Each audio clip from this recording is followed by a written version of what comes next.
Hi, welcome to What's New in SolidCAM. In this video we will see the new operation of SolidCAM Automatic 3+2 roughing.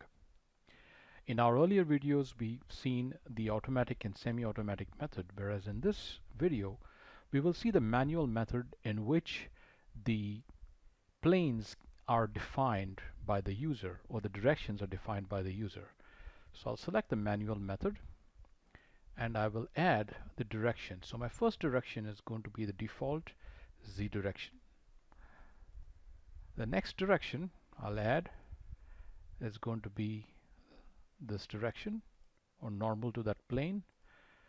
The next one will be normal to this plane, and you can see that as we capture the planes, the vectors are also captured. So select,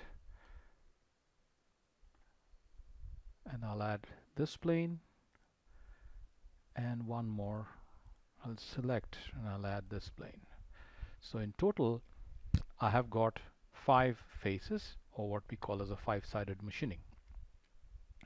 The tool we are using is a 10 flattened mill, and in the passes we're going to take a step down of 1 millimeter, and the step over is going to be 40% of the tool diameter. We'll save this operation and calculate it. Now, since the directions are automatically calculated, we don't need to, the software doesn't need to do anything. It just calculates one direction, updates the stock, and then it goes to the next direction, calculates the region, and so on till it has finished all the regions. Let's run the simulation. Go into Solid Verify. Let's run the simulation quickly. That's direction 1, direction 2, direction 3, direction 4, and direction 5.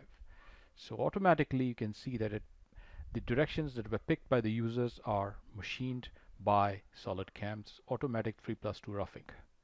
Thank you very much for watching this video.